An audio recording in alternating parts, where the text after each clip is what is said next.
Yes, guys, welcome to Chasing Green Arrows. This is FPL Insight. I'm Gianni, the FPL guy, and I'm joined by Dean, the Football Insider. Dean, how are you, my friend? I'm very good, mate. How are you? Chelsea won, so you must be happy. I'm very happy with that FA Cup second half. I'm also very happy with Ronaldo doing bits at the weekend, which has helped on my free hit. Coming up in today's show, we're going to be checking out our scores. We're going to be looking at a wildcard draft, but also, as always, we've got our regular features. So we've got my eye test, we've got Dean's notebook. We're going to be answering your questions as well, more importantly, right? This show is about you guys. And I just want to give a massive thank you to some names: FPL River, Desira, Nuclear Atoms, Laura, all saying like, well done on the 1K subs. And that we couldn't have done it without you guys and your support. And all those names I've just mentioned, you're here every Monday and Friday, but also you're tweeting about us and you're talking about us. So thank you for doing that. It's been quite a journey, Dean.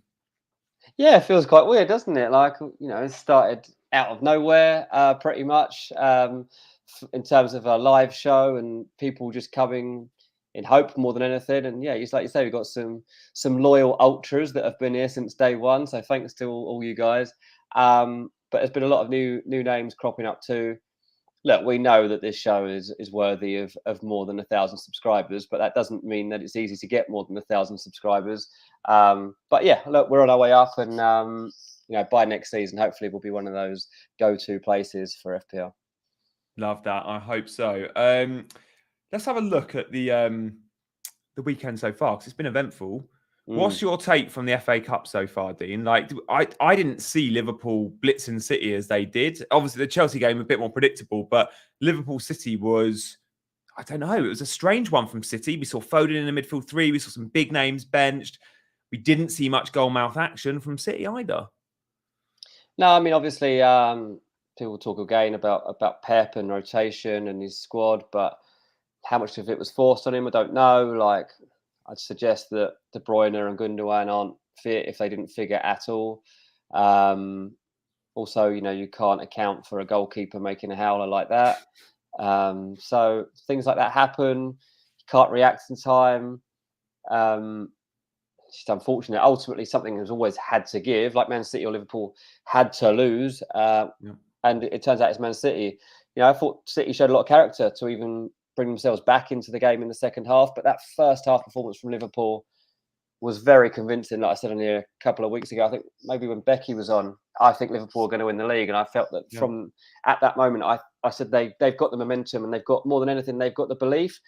The team feel and the fans feel that they are going to win every single game and they will win every single trophy. And I have not believed for a while now that Man City have that same mentality. And I certainly don't believe they've got it now.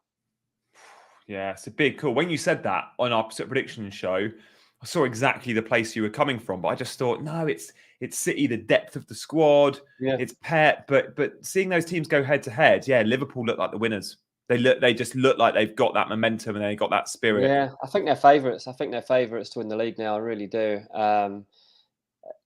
Mane will take confidence from it too, obviously, and people even talking about him for potential of winning the Ballon d'Or now. And if Liverpool were to win a quadruple and Mane's been the star of that run-in, maybe he does get it. It's going to be out of him and Benzema probably. Yeah. Guys, get your questions in. We'll come to one question from Ray. Ray, hello, my friend. Hope you're good. I haven't seen you in the chat before, Ray. So hopefully you're going to be sticking around. Just wants to know the better asset to choose from Werner and Alonso. Ray, I know you own Havertz, and I enjoyed your write-up on Havertz a couple of weeks back, and I'm glad you followed suit there, because I've been telling you about Havertz for a while, right? Own Rudiger, Havertz already. Good work. Okay, so I'll come to you on this one, Dean. I've also got a take as a Chelsea fan, but have we seen enough from Werner to go as an FPL option? And if we haven't, do we prefer Alonso? I've actually got this same dilemma, because I probably want a third Chelsea player for this week, and I've also got Rudiger and Havertz. I'll be honest, I haven't really considered Werner, though, as the third player to come in. If anything, I'm probably like Mount or Alonso. Maybe Reece James if he was looking like he was going to play. Look, I don't think Werner's reliable enough still. Like, I've definitely been impressed by the last 3 games he's had. But is he really going to rack up points? I don't know, man. I'm not convinced that he is, to be honest. Look, then again, I doubted Bruno Guimaraes last week, and he's gone and scored 2 and looks like an absolute world beater. So people can always prove you wrong. But I don't know if I could count on Timo Werner. Could you? Coming up later, we've got my eye test report, Ray, and one of those players, sneak peek, is Timo Werner. So I'll go into more detail on him there. But the long and short of it is, I think he's become a starter. Sure, we know that, but he's probably only one game away from being dropped each time. Unlike, say, Mason Mount can have a bad game, you know he's in the team the next week. You've also got to spend upwards of 8.5 million to get Timo. Pretty much the most expensive of all the Chelsea options we're considering. So yeah, we'll talk about him in a minute, because he does massively improve the team, and when he plays, he gets the best out of. You actually see improvements from Havertz and Mount. But okay, look, let's go to our teams first.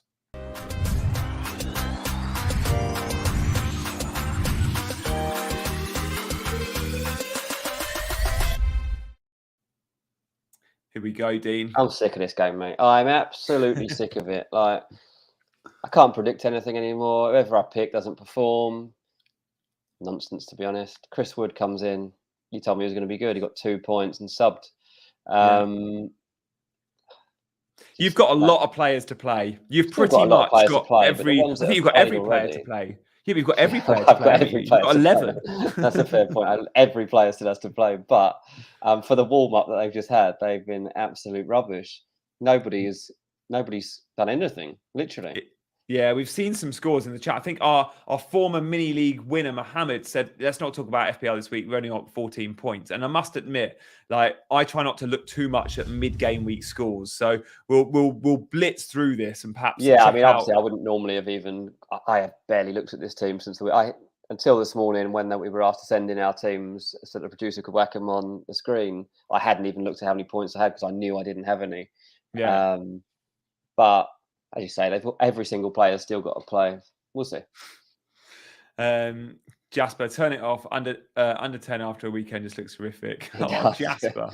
It does, but yeah, only 4 or 5 of them played. So whatever. But you have got 11 to play. To be fair, there won't be many teams with 11. What is going on with Arsenal, mate? For God's sake, what are they doing?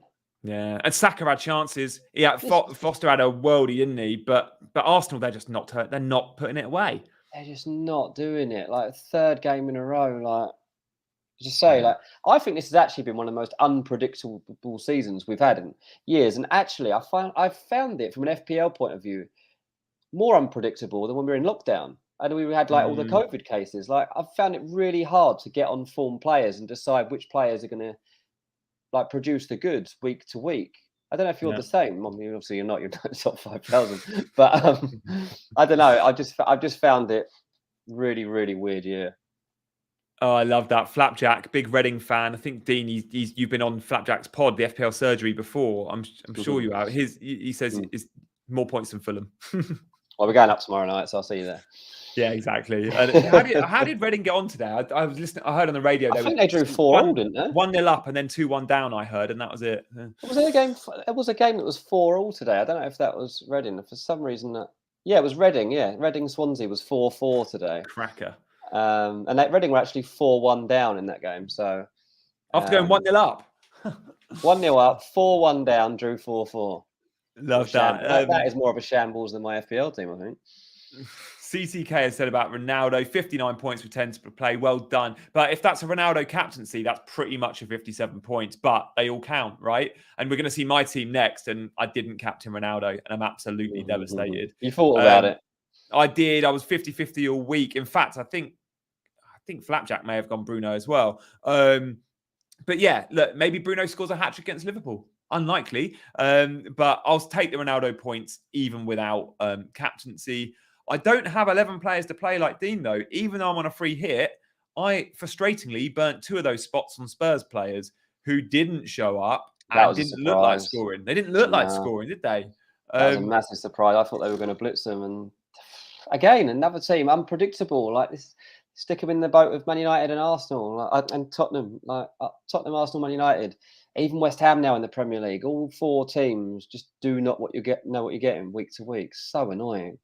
Yeah, I went with Spurs players instead of Salah. I could have very easily gone Salah instead of Kane, Salah instead of Son, and that didn't happen. So I am absolutely bricking it that Salah goes big against United, especially watching United defend to Norwich, especially Tellez and Maguire in that left channel, Salah's space.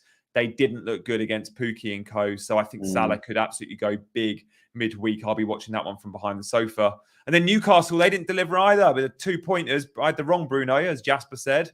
I was expecting a clean sheet there. You really were, weren't you? Yeah, you talked that out quite a lot. And it was a set-piece goal, fairly scrappy, not much else other than the goal. So I was a little bit unlucky, I guess, with Newcastle not keeping one. But there we go. Saka not performing again, says Punter. Time to sell him. Who would we sell him to? With FPL options that are 6.5-ish million, like Saka, if they're scoring really well, we often get a bit complacent and go, or our expectation is often too high. Let's not forget, he's still a 6.5 million midfielder, and he's still in a team that has a huge ceiling, and he's still, more importantly, getting the chances. His expected goals is still really high. It's not like his team have dried up and they're not shooting on goal. They're not scoring, fair, but the goals will come. I think I'm sticking with Saka. Yeah, I mean, I definitely am, just because I might as well at this point. I mean, in their last 4 games, Arsenal got Leeds, Tottenham, and Newcastle, Everton. I mean, they're going to produce something before the end of the season. They can't just keep losing. So I'm just hoping that they get out of this hole that they're in and save their season. And hopefully he's the guy that inspires it. Yeah. Desirez said, good thing I didn't change Wout to Wood. Oh, yeah, of course. Wout Weghorst, who is in my normal team. Your normal team, yeah. I thought that when he scored, yeah. You've waited ages for that goal. I know. Yeah, there we go. At least it is. Guys, thank you all for your questions. I've put together a wildcard draft. So shall we have a look at that next? Let's do it. Here we go. Right. There are so many on a wildcard this week, and I love that play. I'm so jealous. Like, it's absolutely the right time. And if you still have got your wildcard in your pocket, guys, consider using it this week. And this is why. This is a set of team you can put together. There are, of course, so many different variations of this. It depends what premiums you want. And as always, you start with the premiums and then you fill the gaps. Ronaldo could very easily be in this team, but I want to see how United perform against Liverpool before I'd commit to a United player, because their double is against 2 very good teams in Chelsea and Arsenal, I think it is. So I need to see how United are playing against stronger opposition than Norwich. But you could, for example, go Ronaldo instead of De Bruyne quite easily. But the rest of the team, triple Chelsea, double City, double Liverpool, a Spurs player, an Arsenal player. I've pretty much gone for the players with stuff to play for. And it's a 4-5-1. Like, I will be benching 2 of those forwards every week, along with probably a defender, maybe Martinelli. But yeah, it's 1 forward. It's slim pickings up front. And you could have, say, Kane, but I think I'd go Son over Kane. Would you, Dean? It's a close call, that. Yeah, I would at the moment. Yeah, I think Son looks like the better pick at the moment and the better value. It's been a weird season in the sense that there haven't been any strikers that you've just had to have. It's been all about midfielders. Obviously, that's partly because of the way that the game's made up, and half the guys in midfield are actually forwards anyway. But yeah, I think Son over Kane at this point is fine. Kane's obviously going to score a few before the season's out, but I don't think you're going to miss out on too many points there.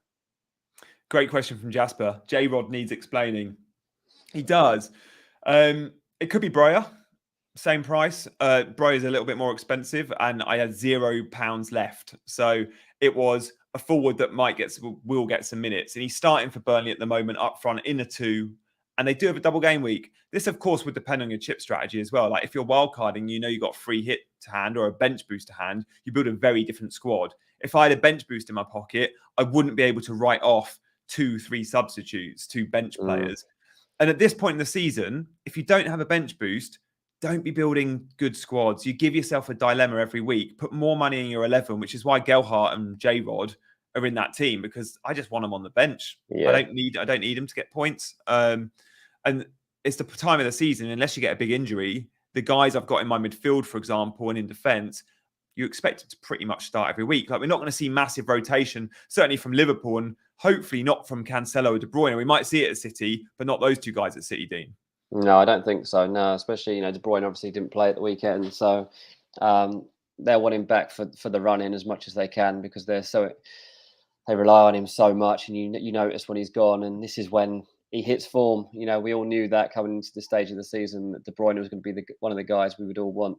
Schmeichel instead of Pickford's a good shout. I mean, Leicester obviously got Aston Villa, who are rubbish and don't really have anybody in form around goal right now. You know, I think Steven Gerrard wants half a new team for next season. I can see why at the moment. Aston Villa fans are walking out on their last game because they've seen enough. I think they've lost a lot of the momentum that they initially built under Gerrard. The transfer market will be very interesting for them. But yeah, I think Leicester at home to Aston Villa, probably a good shout for a clean sheet. Yeah. I actually, when I put this together, I started with Schmeichel, and then I had a quick look at the fixtures and just looked at it and thought, oh, the doubles of 36 and 37, Everton have Leicester, Watford, Brentford, Palace. So Everton have 4 fixtures there. You could see 2 or 3 clean sheets because the Brentford and Palace home games at Goodison, they've been good at the back at home. Whilst Leicester's 2 doubles are Everton, Norwich, that's okay. But then it's Watford and Chelsea. And I just thought, do we get 1 extra clean sheet out of Everton, knowing Leicester are still in Europe? But yeah Schmeichel's a great option. That's a kind of coin toss there. Martinelli to Dewsbury Hall could be an option, save a bit of money. Not a bad shout. Not a bad shout, yeah. Depends, doesn't it? Will Martinelli hit form again before the end of the season? I don't know, but I think there's more chance of Martinelli finding a run of form before the end of the season. Yeah. Dewsbury Hall's playing really well, but like he's not getting many points. He's not a goal scorer. He's not a goal scorer, but he scored one. I think he scored his first goal of the season the other day. So his return's not going to be that great before the end of the season. Yeah, Martinelli will get far higher expected goals and probably goals. Yeah. Why did you choose Emerson Pheasant? Surely there's better options like Johnny. Absolutely not nuclear. You don't want a Wolves defender when you can go for a Spurs defender. Like Conte's going to get some clean sheets. Doherty's out for the season. We know Emerson Royale is probably going to start every game. And he's a 4.5 front 5 player. Like he's playing in a front 5. You could argue Johnny does the same. Johnny with all his injuries, I must add. But the Wolves fixtures to the end of the season go Chelsea, Man City, Norwich, Liverpool. Like that's a tough run of 4 games. And also, I think you have to bear in mind, like, we're not judging Emerson Royale here as a footballer and being like, well, just because you've got him in your team doesn't mean you think Emerson is a great player and that Tottenham should be building a team around. It means like he's going to be playing. Tottenham will pull off some results and it'll be fine. Like from an FPL point of view, like he will be important in either keeping clean sheets, how much of a help he was or not, and probably pick up the odd assist too going forward. Yeah, it's a great point. Like I often feel like I have to caveat like what I say with that point, Dean, because like Emerson Royale wouldn't be anywhere near my like chosen 15-man squad in a team. Yeah. In fact, I'd be very surprised if he's starting for Spurs next season. I think Conte will buy 2 new wing backs on either side this summer. Probably, that's so important to him, right? How was he on the books of Barcelona, Emerson Royale? I mean, maybe I genuinely don't know. I'm trying to think up an answer for you. I haven't got one, mate. I guess he was out on loan and did all right, but maybe there's a player there and we've just not seen it. But he's really struggled to settle in, hasn't he? Yeah, definitely. Mohammed said he's setting up with 15 doublers for a bench boost in 36. I love that, Mohammed. Bench boost 36 looks like the one. Like the amount of brilliant double game weeks we've got. I'm going to be benching players with points. Probably, even I've got 1 or 2 enablers, but having your bench boost in hand is nice. And if you've got it, 36 seems the obvious one. Mate, that's the only week that saves my season, to be honest. I've still got the bench boost up my sleeve. So maybe if that's good enough for Mohammed, then that's good enough for me. Like maybe I'm just having that too. Maybe I get 15 doubles in for 36 and have the last laugh over some of my mates who are making fun of me, even today. Yeah. You could get a league, like a mini league total, like high game week score or something with that week. Yes. Like you could be going 120, 130 points. Yes, that needs to be my aim, actually. I'm going to do that. Thanks, Mohammed. Guys, thank you very much for supporting the channel and watching. Loads of you are in, which is great. We didn't expect so many to be with us on a bank holiday Monday, so thank you. Everyone's bank bored. Holidays. It's done now, isn't it? It's in their family. They just want to get back to watching YouTube. Of course they do. Yeah, fair point. So, guys, give us a like if you can. And if you're new around here, do subscribe to the channel. But look, every Monday and Friday, we make the most of like FPL chat. Of course we do. But we also want to make the most of having a football insider amongst us. And we can really tap into Dean's knowledge and insight with that. So on Friday streams, we do our predicted 11s or Dean's predicted 11s, which are super useful. But on Mondays, we do something called Dean's Notebook.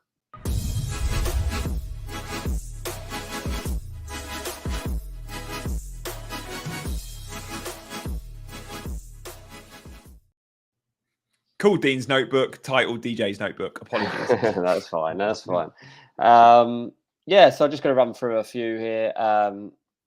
One talking point should be Brighton. Obviously, a big win for them at the weekend.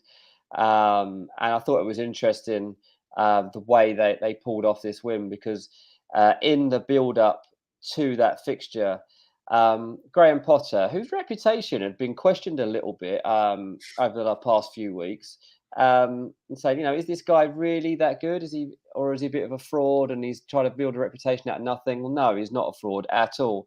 In the build-up to that game at the weekend, Potter said he had something different in mind for Trossard against Tottenham. Wouldn't say what it was. After the game, Trossard, who obviously scored and made the difference in that fixture, said, yep, he told me he had a special role for me in this team and wants me as more of a wing-back type player. It worked really well. I enjoyed it. And when you score and win, it's always nice. And I think that's a really nice little insight into Graham Potter's world. He's a coach. He's a proper coach. And, whenever you doubt certain managers, some of them don't have any answers. Some will just pull out players and throw in a new one. Others will work on their best team and find new positions. They'll find flaws in the opposition. That's what Graham Potter does, and that's what he did with Trossard, and that's how they've pulled off another good win. So keep your eye on Brighton in the coming weeks, because they're heading for a really good end to the season. They've got a nice fixture list. I think they've picked up 25 away points this season now. It's really impressive from them. So, yeah, just just remember that and keep an eye out too on what Graham Potter's saying in his pressers, because there could be another couple of gems that we could get. Look, the next guy, he was the star of the weekend, Bruno Guimaraes at Newcastle. Unbelievable performance, absolutely unbelievable. And look, on Friday's show, someone came in here and said, should I pick Bruno? And I was like, no, I don't think so, because I don't see what you're getting out of him from an FPL point of view. We haven't seen enough of him. They're taking their time with him. And for everything we know, he's more of a defensive-minded player anyway. And that's true. But actually, they've unlocked something in him that means he's actually an 8 and he's a box-to-box. And he's absolutely brilliant at it, it turns out. But there was a lot of clubs trying to sign Bruno in the January window. Newcastle won that battle. They had to pay a record amount of money to do so. They spent a lot of money on this guy. But Newcastle fans, I don't know if you saw the scenes when he scored that late goal to make it 2-1 at the weekend. St James's Park went absolutely mental. It was limbs everywhere. And those fans are getting excited about what's to come, because this is the first proper piece of the puzzle for Newcastle United. This guy is the real deal. And if this is the type of player he is, if he's the talisman, if he's the 8, if he's the box-to-box player that's not only going to solidify things from a defensive point of view in the midfield, but also weigh in with goals and make those late runs into the box, then he does become an FPL asset. So, 100% we need to look out for this guy. Third point I just want to make is look out for Burnley in the next week or so. They're going to name a new manager. So just consider, look at the fixtures coming up and bear in mind, for example, the guy they would really like is Sam Allardyce. That is one of the plans I've been told, is if they could get anyone, they would probably get Sam Allardyce. So that gives you an idea of the style of football they might use. They're going to use someone who's been there and done it. They're going to pay someone a massive bonus to just try and save their season. Whether it'll work or not, who knows? But someone like Weghorst might be worth a punt once that new manager might already be worth a punt, to be honest. But if it was Sam Allardyce that did come in, for example, then he's even more worth a punt, because he's going to build his whole team around him and figure out a way to get every piece of service into him that he possibly can. So, obviously a very bizarre move to get rid of Dyche at this stage of the season, but that backroom team that we saw, that most of us hadn't heard all of them, the plan is not to keep them for the rest of the season. Fair. Good to know that. I did think Sam Allardyce straight away. Let's get some questions in. John, the phase on the beach, and we spoke about this, I asked you this a couple of weeks ago about on the beach, relating to teams at the end of the season, discuss. Seems not to matter at the Mo. And look, with teams like Villa, maybe we can say it matters, but then you go look at Southampton this weekend or Brighton and go, they're not on the beach at all. They've got loads to play for. They're professional footballers. Exactly. And even with Villa, like, they shouldn't be on the beach because they're all playing for their future. So, I don't think there's barely anyone in that team right at the moment that you can say is guaranteed to be in. There's probably literally 3 or 4 players.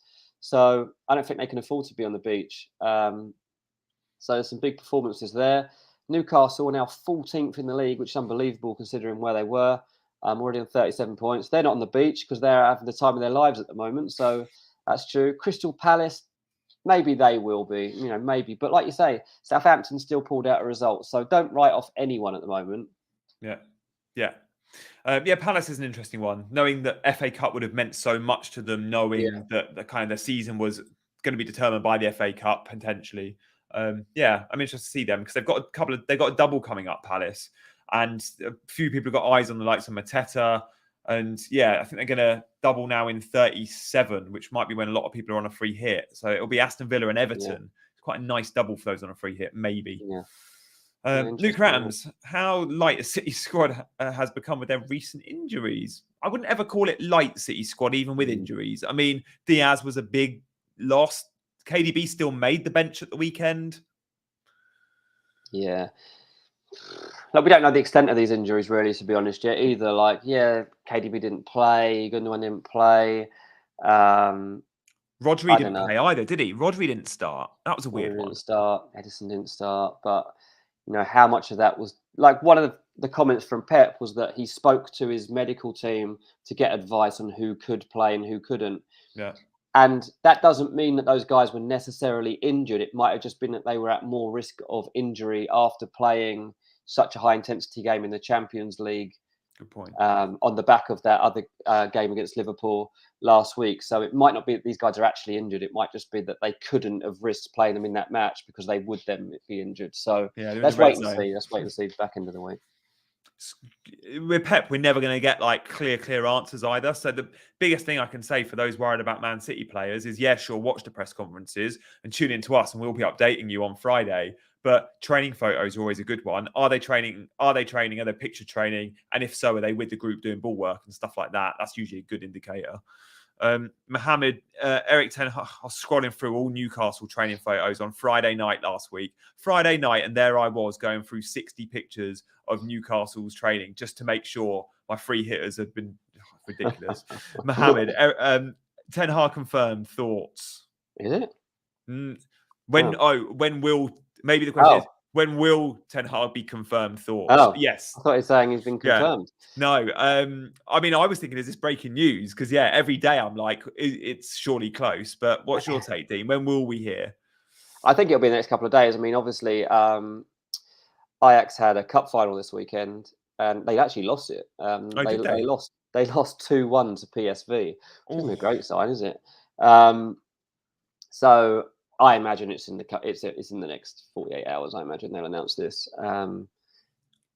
Be interesting.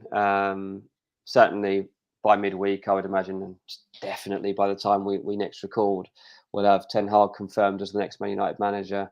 It's going to be really interesting to see how things change between now and next season. Funny though, someone said to me the other day about Ronaldo, they were like, "Oh, is that the end of Ronaldo then?" Because I read that Ten Hag, he can't play in a system with Ronaldo. I was like, if a manager cannot get Cristiano Ronaldo into their team, then they've got serious problems and they're not a top coach. Because whether you use a high press, whatever style of football you use, Cristiano Ronaldo has scored 2 hat-tricks in a month for Man United, and he's still a great player. He's got a year left on his contract. Ideally, he wants to stay. Find a way to make it work. You don't come in as somebody who's relatively unknown and ditch Ronaldo on day one. That's not a good idea. Yeah, completely with you there. Let's stick with the United theme then. Let's go to John first, and then we're going to check out my eye test. So, John Cahill, Gallagher back to Chelsea next season, ? Tuchel has said, he wants him to be part of his plans. I would fully expect Gallagher to be part of that Chelsea squad now. I think he's too good to loan back out. he's at a great place in Palace. Like, he's in Chelsea when they loan players, like to loan them to clubs that will play a certain style with certain managers. And Gallagher was absolutely the right fit for Vieira. That's worked out really well. And Loftus-Cheek went to Palace and did really well. What do you reckon, Dean? He'll be surely part of their plans. Yeah, I mean, he's a bit concerned from what I've understand. I know a couple of people that know him, and he's not entirely convinced that they won't sign a couple of other players in his position. We have to wait and see what happens with the takeover. Like, obviously, they need to give him a chance and stuff. But at the end of the day, Conor Gallagher's done brilliantly at Crystal Palace, like middle of the road Premier League team. Chelsea are next season competing to win the Premier League and the Champions League. That is where their ceiling is, and that's what they want to do. Yeah. Is he good enough for that? That's the difference. And yeah, but he's if we've seen Chalobah become part of that squad, I'd say he's better than Chalobah. I'd say he's better than a few others in that setup too. But if they go and if they're going to think, well, actually, we'll sell Lukaku, we're going to move on from Kante, maybe even move on from Jorginho, sell let Loftus-Cheek go, and we're going to sign this bloke, this bloke, and this bloke. Suddenly, Conor Gallagher's like, oh, that's that then. I'll go and join Everton. Yeah, is he? Yeah, is he going to be? Yeah, West Ham if Rice goes. It's going to be an interesting one. It comes down to, I guess, perhaps his personal ambitions. Is he happy to go and get 10 Premier League starts next season at Chelsea versus 35 at West Ham? But are you richer for being in that training group and giving it a year or two till you are in that, hopefully that first 11? Loftus-Cheek has been happy to wait. He's now getting starts. But he's been there and out on loan and been around a very long time. Gallagher probably doesn't want to sit on the bench for too long. No, exactly. That's the thing. He's got a taste now of what it's like to be not only a first team regular, but kind of the star of the show. But then again, Jesse Lingard had that same feeling at West Ham, and he still went back to Man United and has barely played. So sometimes people do it, especially if they love the club that they've come from, like Jesse did, and like Conor Gallagher does. So we'll see. Jasper asked too about could Colwill be ready to play for Chelsea next season? Maybe, yeah. They're going to take a look at that. He's having a really good season in the Championship, so they're going to take a look at him. Desire, will Liverpool make Coutinho permanent? Again, they want to. They're trying to make it work on the finances. Coutinho, definitely up for it. I think he'll take a drop in wages. He just needs to feel at home. He's found a place that fits, found a manager that fits. He knows that they're going to be ambitious in the transfer market. I'd be very surprised if Coutinho doesn't join Aston Villa permanently. Yeah. He has to take a drop, doesn't he, Coutinho? No club in world football could pay Coutinho what he's currently on, could they? No, he probably doesn't deserve it either, I'm afraid. Yeah, he did very well. Liverpool did very well out of that move as well. Okay, guys, let's move on to the next feature. I've been doing a bit of scouting this weekend. Let's go to the eye test.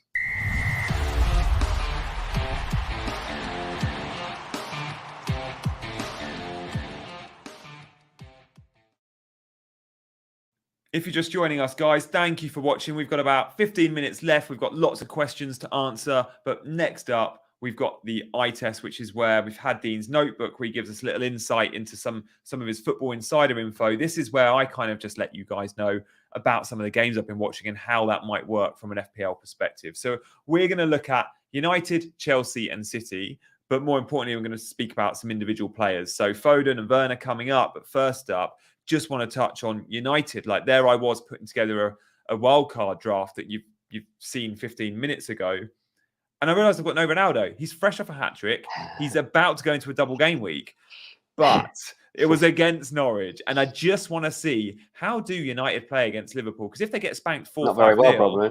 Yeah, if they go 4-5-0 against Liverpool, straight away you're thinking, we could see similar style results at Arsenal versus United or Chelsea versus United. I don't want them in my wildcard draft. So, yeah, I'm so not sold on United keeping anywhere near clean sheets. And I don't think I can even be sold on them scoring lots of goals if they're playing good defences. Norwich opened United up time and again. They scored 2 goals. They could have had more. And again, all the chances seem to come between Tellers and Maguire on that left-hand side. Mo Salah plays in that position, ladies and gents. I look forward to seeing him midweek. He could have an absolute field day, Dean. You don't look forward to it, mate, because you haven't got him in your team. I'll be hiding under the sofa. Yeah, it's a weird one. And, with Ronaldo and his hat-trick, like, that's easy to say, but like, Alanga's absolutely knocked Gibson off the ball, and it's an error that's led to Ronaldo getting a tap in, and Ronaldo finally slams in a free kick, and a lot of the time his free kicks obviously are not ending up in the net these days. Cool, should have saved it as well. Yeah, it was one of those days when it just all fell into place for him. Yeah, FPL River's not going with United. CTK has said about he's not with Ronaldo. Joel has said, how my captaincy whole week on Ronaldo and changed it last minute to Bruno. I think that's what I did on this very stream. It's a tough call that. Hindsight is a wonderful thing. And look, we can look back and go, Ronaldo was a smart move, but it's only the smart move now because of what we know. We didn't know he got a hat-trick against Norwich, and it was a difficult one to call. Yeah, it was, yeah. But look, at least you had Ronaldo. So many didn't. He's lowly owned, so he still did well there. We got to see the positives, I guess. But yeah, I'll be swerving United, I think, for the season remainder. I can't see myself going on any of their players, I don't think, unless I'm on chips and like a 1 week punt. Yeah.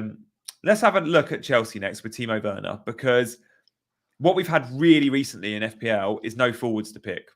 So Harry Kane's been in a lot of teams, and then it's been Weghorst and Broja and Shea Adams and players like that. Well, we need 3 forwards, and you have to play one. And when I put together my wildcard draft, I had 3 enablers. But Timo Werner might just come into FPL managers thinking, I think he's 8.6, 8.7. It's a lot of money. But the last 3 games, including one in against Real Madrid in the Champions League, he's looked really good. He stretches the defence like no other player Chelsea has. And yes, that's good in terms of Timo Werner potential points, but you really see a big increase in the amount of time and space Mount and Havertz get on the ball when Werner's running in behind. And I just think Timo Werner being in the team doesn't necessarily mean we need to pick Timo Werner for FPL. It means Havertz and Mount are even more attractive than before.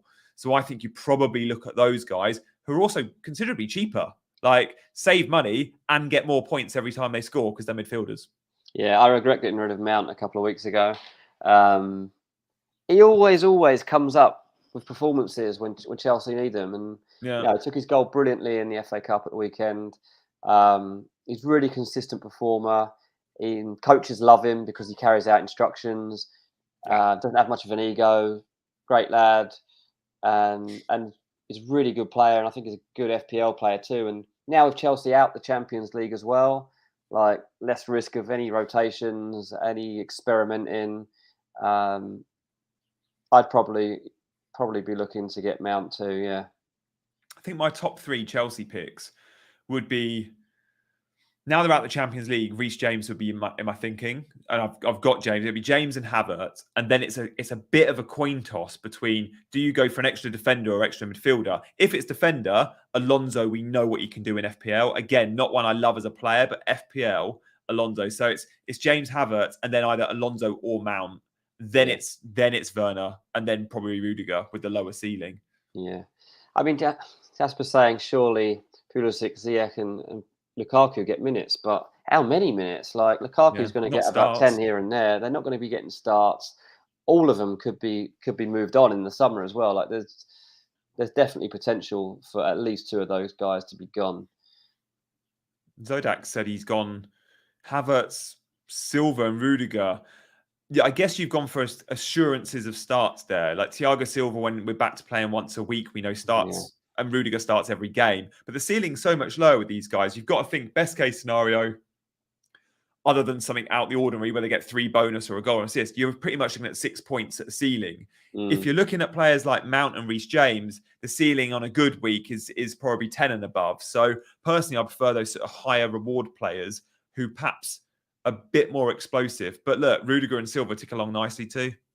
Yeah, absolutely. Yeah, I've got Rudiger, and it's a bit frustrating. I definitely would prefer a different Chelsea defender, but I'm not sure it's worth transferring him for another one. So we'll see. Did you have one more? I've got one more. Phil Foden. He played in the midfield 3 for the first time since a long time for Man City this weekend. And maybe that was because KDB was injured. We don't know. But it's like, okay, if KDB is going to be out, we need a little bit of something special in the middle, and maybe Foden can do that. But it was just another game Pep was willing to go without Foden as the number 9.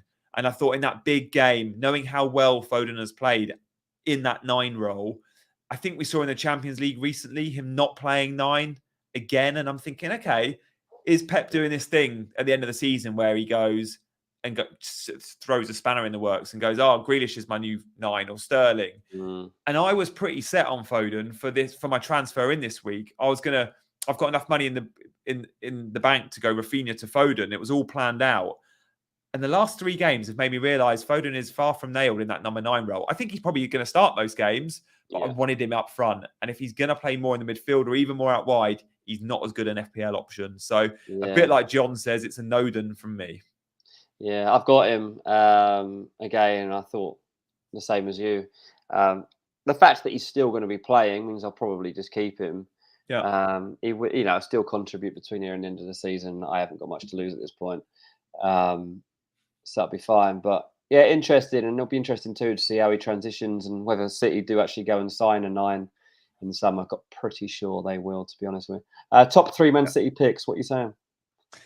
Ooh, Cancelo definitely number 1. De Bruyne is number 2 because I just think he's a real good captaincy option. He'll become a great captaincy option. Remember, they will double as well before the end of the season. I'm going to say number 3. I'm going to go fairly modest. I'm going to say probably Laporte because City just don't concede many goals. I know they've just conceded 3 in the FA Cup. In terms of Premier League goals and the expected goals against them, that's so good. They'll keep 4 or 5 clean sheets minimum between now and the run. They just don't concede goals. Do you know what? Someone's just asked about Raheem Sterling, and there always comes a point where I'm tempted to get on him because nobody picks Sterling anymore in FPL. Yeah, they just don't. Proper differential. Sterling anymore. He's a real differential. City's next games are Watford, Leeds, Newcastle, West Ham, Aston Villa. Raheem Sterling's probably going to play. Yeah. I don't know. You think he's going to start what? 3 and 4 or 2 and 3? Yeah. Exactly. I'd love to pick Mahrez, but I think he's probably even slightly below Sterling in terms of starts. So you can't go there. Yeah. He might get more points is the problem. I don't know. It's so difficult to know. But if you really want to take a punt, and Sterling's not the worst idea for a differential if you're going to stick with it for the rest of the season. Yeah, no, I'm with you there. I hear that. Guys, there's our eye test roundup. We can do this every Monday at 7 p.m. So do join on Mondays as you are today for features like Dean's Notebook and my eye test report. But on a Monday, we also do something called FPL Visa.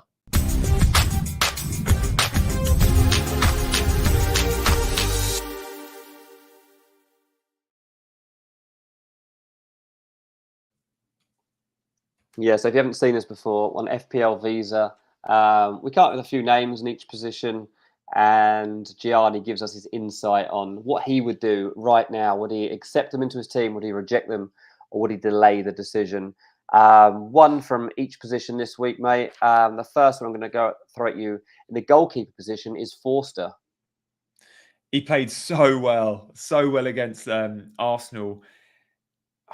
There's no doubles coming up for Southampton, which is a little bit of a concern when you know Leicester and Everton, for example, Pickford and Schmeichel, similar price points, have 2 more doubles left. So for that reason, I would reject just because I'll be chasing the fixtures.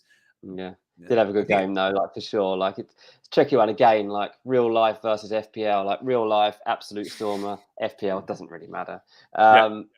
Defender. I'm sorry, let's just see what people are saying actually before I move on. Let's go back to the top. Mohamed rejects, Punter accept, Zara rejects, Joala rejects, FPL River reject, although I thought it was brilliant. CTK says reject. Yeah, most people are saying reject, so it sounds like you are right, mate. Defender, Laporte. What do you reckon? City got 6 fixtures left in the Premier League. Let's say it's 6. I think they keep 5 clean sheets. I think they're that good against the opposition. They've got some nice fixtures. So for that reason, accept. Yeah, a bit like I said with Rudiger, you're sort of 6 points. You're wanting 6. It's not great, but he's not a huge amount of money. I would be accepting Laporte. I don't know if I'm going to go down the route of double City defence. I might go for high reward Sterling or Mahrez for a couple of weeks as Cancelo's locked. But I do like Laporte as an option, accept. Yeah, that's fair enough. Yeah. Let's see what people are saying. Punter, accept. Laporte, Jasper, accept. Laura accept. FPL River accept. Nuclear accept. Can't even find one reject, mate. I think we've got that one absolutely nailed on. Midfield. This is a really tricky one, actually. Again, like real life versus FPL conundrum. Bruno Guimaraes, the real Bruno. There's only one Bruno now in the world of football because Bruno Fernandes is forgotten. What do you reckon, mate? Would you accept, reject, or delay? I'm gonna delay because at this point in the season, you've only got 4 or 5 transfers to make. Do you really want to be using your transfers on budget midfielders? I think you're using your transfers for premium picks where possible, right? Now, yeah, sure, it's Norwich up next. But then after Norwich, Newcastle play Liverpool, City and Arsenal. Like, they're not going to be scoring many. I liked the idea of going Newcastle on this free hit around the double. Moving forward, I'm not so sure. I wouldn't want Bruno in my starting 11, I don't think. And therefore, I wouldn't want to be wasting a transfer on a budget player. Yeah, no, I think it's fair enough, and he's had an absolute worldie. Like it was what a performance from him. But like, really need to be going for things like that right now. Like most people don't. I think like some people will like what they saw and will go for it. I think, but generally, like there's not a lot of point in doing it. Let's see if that is reflected in what everybody else thinks. Sean says reject. Paolo says reject. Laura says delay. Nuclear says reject. FPL River reject. Maybe one for next season. Agree there, especially if that's what we said. Yeah, everyone rejects and delay. Can't really see anybody who wants to get that one right now. What a player, though. What a player, and what a mark that they're making. Now, the next one is a striker, and it's Cristiano Ronaldo. And a bit weird this because unfortunately, someone did just mention this in the comments, and Ronaldo has announced while we're recording this that his son has died. He's made a public statement, says it was with our deepest sadness that we have to announce that our baby boy has passed away. Him and his wife Georgina have signed it at the bottom, and they've left a really sad note.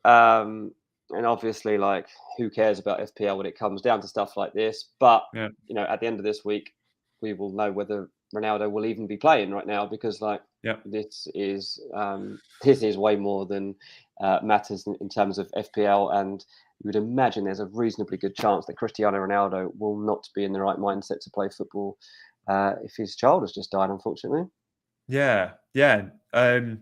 Shocking news.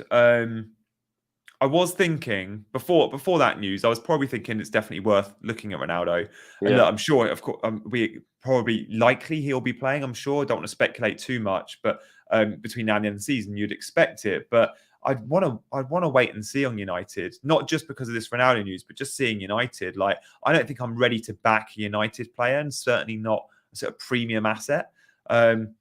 So yeah, probably one to wait and see on. I'd say that's a delay. I'd sit on the fence there with Ronaldo, I think. Yeah, such sad news. People saying in the comments too, like utterly heartbreaking. Like it really is. Obviously, they announced in October that they were due to have twins. So they had a boy and a girl, and the girl is alive. And Ronaldo says, "Only the birth of our baby girl gives us the strength to live this moment with some hope and happiness. Thanks to the doctors and nurses for all their expert care and support." Like, that's horrible, horrible news for Cristiano Ronaldo. Feels bad even speculating if he's going to play midweek. Like, it's not even a conversation we need to have, because who knows? But I mean, I think you can. I'd imagine you can rule him out of the Liverpool game, but as you say, like, who knows? We will wait to see what Cristiano Ronaldo decides. Yeah. Okay, let's see what Eddie's got for us. It's a longer question. Should I go -4 to get De Bruyne for Salah and Mount for Saka and play?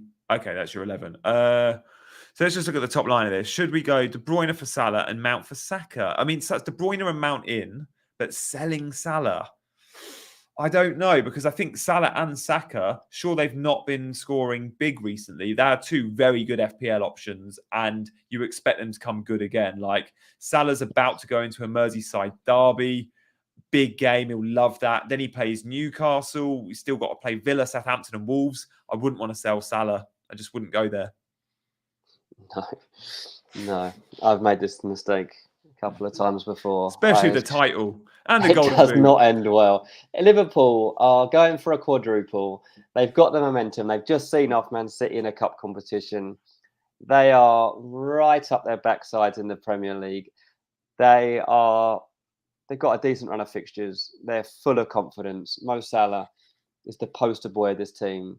Yeah. He's going to end it with a bang. You've got to believe that. Like, if it doesn't happen, then something's gone wrong in the framework of Liverpool, because there's no other reason to believe that Mo Salah does not end this season with a bang. I know he hasn't been in great form. Doesn't really matter, especially the fact he's on pens too. Yeah. Don't ruin your season at this point if you're having a good one.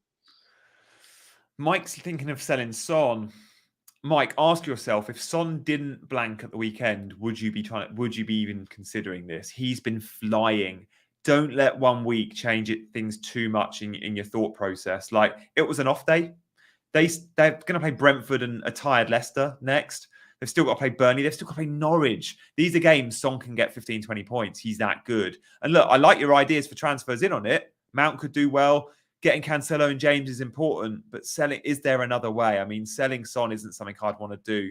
Forget it's just one game. Pointless, doesn't it? Yeah. Son's not even a player that is affected by confidence and stuff like that. Like, he's got an unbelievable mindset, probably one of the strongest mindsets in the Premier League, to be honest with you. So, yeah, that'd be very risky. Same idea with Kane. Like, he's not a player I'd be looking to sell either. And CTK is looking at Kane. Werner for Kane, he's thinking to allow Havertz in and James in for Raff and Doherty. But no, I wouldn't go there either. No, I don't think it's worthwhile. I mean, Kane, it goes through little patches and stuff. And like, Spurs are patchy. Kane's consistently a good player, but like patchy in terms of goals. But there's going to be a couple of games where he bags and like he just consistently backs himself. Werner ain't going to outscore Harry Kane, is he, over the course of the next 6-7 games? So, yes. Caution. Even Havertz, bringing him in, like, I don't think those two will outscore him. No. And Kane's a legit captaincy option as well. Those guys you'd be bringing in probably aren't someone you'd want to ever trust with the armband. CH, although Chelsea do have a double, so we'll probably all be captaining a Chelsea player this week, but moving forward after that, I'm not so sure. Guys, do get questions in. We'll do a couple of quick fire ones, and we'll also be doing comment in the stream. Thoughts about when Diaz to City will be back to fitness. So we've seen Diaz on a few bench appearances. I don't know if he started. Originally, I think they said 6 weeks. It's been around that now. Are we expecting him to start soon, Dean, do we think? Yeah, I think it'll be about a week. Like, I think this week is quite key for him. So, all being well, this was supposed to be, middle of the month now. I don't know what the date is today, 18th. Yeah, so it should be right now, to be honest with you. So I would expect that by next game week, we'll be looking at him being back in there, yeah.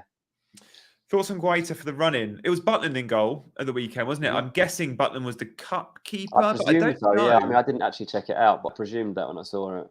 Do check that out, Ashwin, if Butland is just the cup keeper and that's where he starts. Because we had seen earlier in the season Vieira doing this in the Premier League. He was swapping keepers and it was like, okay, do you know who your number one is? Now, recently, Guaita's been playing quite well. You'd assume Guaita's the number one for the Premier League and will play every game. But I don't know if he's someone I'd be looking at. Like, I'd chase the keepers at a similar price with two doubles, and that's Pickford and Schmeichel. So more fixtures, just as likely, I think, to get the points.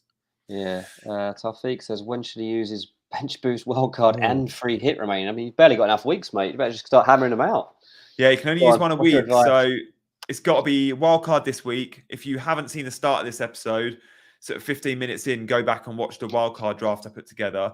But I'd wildcard this week with a much better squad, knowing you got a bench boost. I went thin.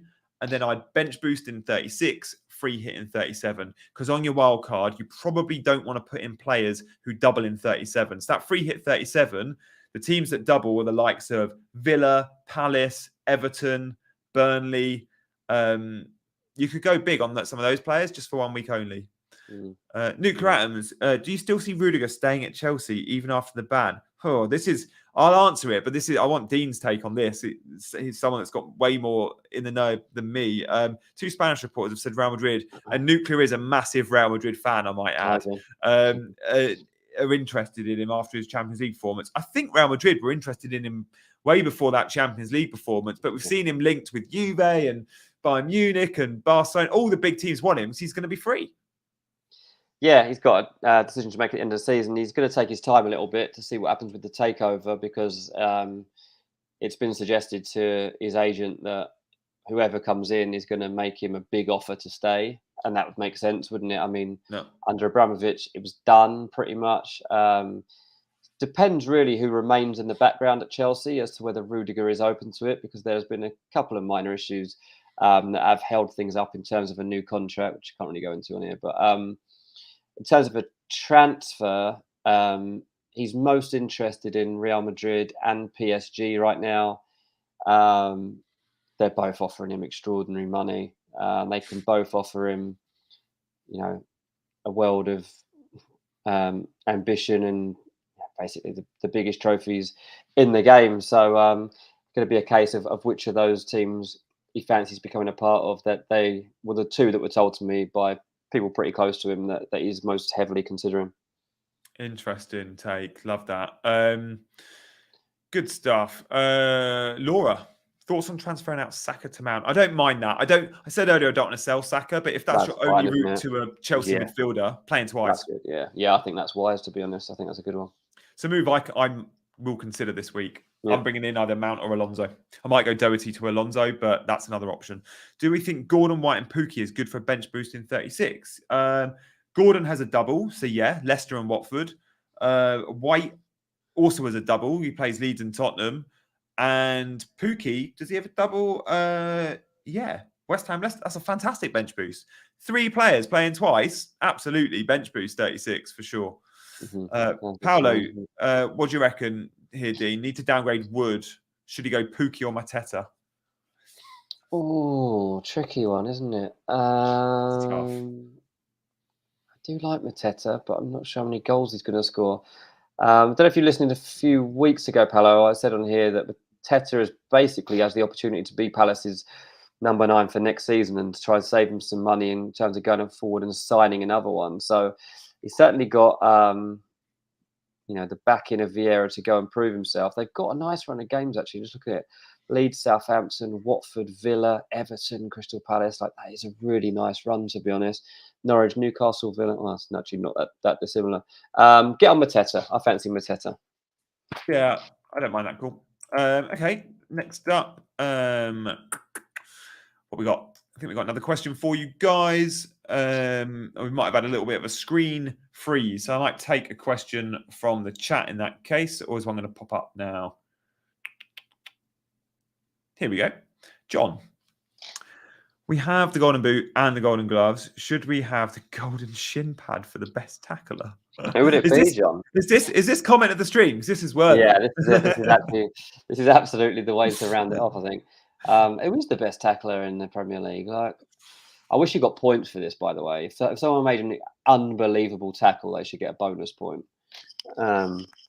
I'm gonna just go really sort of biased here, and it's not even a centre back, but his numbers last season in both the Champions League and in the Euros, I'm pretty sure his percentage tackle rate was like as high as anyone's, and that's my boy, the 3rd best player in the world, Jorginho. Oh yeah, it was high. You're right, it was high. Which seems weird, doesn't it? You don't typically have him down as a tackler. No, it's strange that. But then, you back your guy that's been in Italy since he was like 14 years old. He's learnt those dark arts. Yeah. There's actually a question that probably is quite important we should mention before we sign off today. Nuclear said, take FPL Rivers question. Gianni, will there be an episode on Friday, given that there is Fest on Friday? Yeah, great question. I think there will be. And I'll throw to you to give more on this, Dean. But before I do, if you are based in the UK, you can get to London on Friday. Obviously, if you're not, watch this show. But if you can get to London, I will hopefully meet a few of you in person. Tickets are available. Check out ff-fest.com. 20 quid, London, 4 p.m. I'll be there. Loads of other big names. But Dean, there'll still be a show, right? Yeah, we're still going to do a show. Yeah, we haven't decided who or if we can even replace you yet. But I don't fancy doing it on my own like you had to the other day. So I'll drag someone in and we'll find something to discuss. Maybe we just cross to you at some point. You can give us a live update from Fest and give us some tips from there. But no, there definitely will be a show. we've got to keep up this algorithm that we've built up and keep you guys coming back and keep the people coming to watch us, because we don't want to lose the pace that we've gathered. So again, thanks to all of you for keep coming back to watch this. Yeah, thank you guys. Stop saying being solo though. Stop that. I think we've got a comment from FPL River. And then, I love that. CJ Ultras. Oh, yes, that was when I was talking about all the number one, the day ones that have been here. So thanks to you guys. We know, obviously, we recognise your names by now, and thanks. It's cool. It's been a good. How long have we been doing this? 3 months. Yeah, 2.5 months, I think. Yeah, 2 months. About it all, is it? Good job. It's been good chatting Mondays and Fridays. I can't wait to see you next season. I think you're going to be a real force in FPL next season, mate. I've got to be, mate. I've got to be. There's no other way around it. I don't. Oh, you get so worked up. I don't want to feel like you do feel. Oh no, I wouldn't ever want you to go that in. It's not good for your mental health, mate. Mohammed said Potter's developed a wizard in Trossard. Yes, very good. Very good. Very good. Is that comment at the stream? It is. It is. I'm sure Mohammed wins this every week. Yeah, he's fishing for it, isn't he?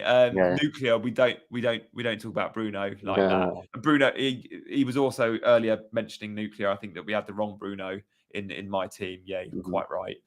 Paolo says great stream. Joala says lovely stream. Love to see the Chasing Green Arrows Ultras. That's got Ranks FC vibes all about it. Punter thanking us for our 1K subscribers. Guys, you helped us get there. Thank you very much. Dean, I think that's all from now. We'll be back. You'll be back 7 p.m. on Friday. 7 p.m. Friday. Yeah, not sure exactly the format of it yet, but it won't be too dissimilar to normal. We'll be running through Pep Roulette and all that kind of stuff, looking at team news for the next game week. We'll still have Gianni's team, I'm sure, so we'll be running through that. Yeah, and I will be back next Monday, but I'll be showing my team, as Dean says, on Friday. So do be there, guys. Thank you for watching. We've been chasing Green Arrows. See you later, team.